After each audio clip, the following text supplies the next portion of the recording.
Welcome to ADP Prasad. అందరికీ సంక్రాంతి శుభాకాంక్షలు. Okay, అందరు ఎంజాయ్ చేస్తుంటున్నాడు. సంక్రాంతి వస్తున్నాం అనే మూవీ అయితే మాత్రం ఎలా ఉందనేది ఇప్పుడు మాట్లాడుకుందాం. ఈ రివ్యూ కోసం అయితే ఫస్ట్ ఆఫ్ ఆల్ మన ఛానల్ అయితే సబ్స్క్రైబ్ చేసుకుని రెడీకి అయితే ఉండండి. ఫస్ట్ ఆఫ్ ఆల్ వీడియోకి అయితే ఒక లైక్ అయితే చేయండి. ఇంక వీడియోలో మన వెంకీ మామ అయితే ఫస్ట్ ఆఫ్ ఆల్ ఒక రిటైర్ పోలీస్ ఆఫీసర్ అనమాట. మన మూవీలోకి వెళ్ళగానే తన లైఫ్ లో ఒక కేసు మీద ఎక్స్ గర్ల్ ఫ్రెండ్ అయితే మాత్రం ఎంటర్ అయితే అవుతుంది అనమాట. తన లైఫ్ లో తను ఎలా ఫేస్ చేస్తాడు, తన లైఫ్ ఎలా తర్వాత టర్న్ అవుతుంది, ఏ రకంగా అయితే మాత్రం ట్విస్ట్లు వస్తాయి అనేది మన మూవీ అయితే చూసుకోవచ్చు. ఇంకా వెంకమామ యాక్టింగ్ అయితే మాత్రం వేరే లెవెల్ అయితే మాత్రం డామినింగ్ అయితే చేసిందని చెప్పాలి. యాక్టింగ్ కూడా వేరే లెవెల్ అయితే చేశారన్నమాట.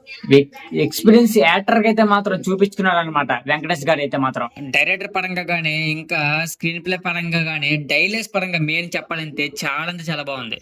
కామెడీ పరంగా మూవీ అయితే మాత్రం బెస్ట్ అని చెప్పి, మ్యూజిక్ అయితే చాలా బాగుంది. బీజిఎం అనేది కొద్ది చోట్ల అయితే మాత్రం తగ్గింది అన్నట్టుగా అనిపించింది. ఐశ్వర్య రాజేష్ ఇంకా మీనాక్షి కూడా చాలా బెస్ట్ అయితే ఇచ్చాడు మూవీ. మీనాక్షి కంటే ఐశ్వర్య అయితే మాత్రం చాలా బెస్ట్ అయితే ఇచ్చిందని, రోల్ కి అయితే న్యాయం అయితే చేసిందని. వెంకటేష్ కొడుకు అయితే మాత్రం ఒక అబ్బాయి అయితే నటించాడు.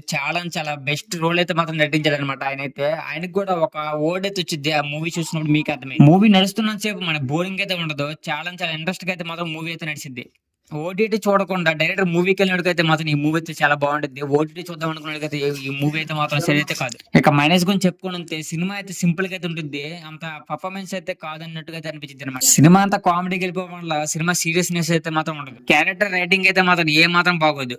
ఎవరి క్యారెక్టర్ కాలైతే మాత్రం జస్టిఫికేషన్ అయితే చేశారనమాట. ఈ సినిమా అయితే ఓన్లీ ఫ్యామిలీ కోసం చూసుకోవచ్చు అనమాట. ఈ సినిమా అయితే ఓన్లీ ఫ్యామిలీకి సంబంధించిన సీక్వెన్స్ అయితే మాత్రం తీయడం అయితే జరిగింది. మన ఓల్డ్ మూవీస్ చూసుకుందాం కదా, వెంకీ మామవి, ఆ మూవీస్ లాగా అయితే సంక్రాంతి వస్తున్న మూవీ అయితే చూస్తే మాత్రం డెఫినెట్లీ అయితే మాత్రం వాళ్ళు హ్యాపీగా అయితే ఫీల్ అవుతారని నా ఉద్దేశం అయితే చెప్తున్నా.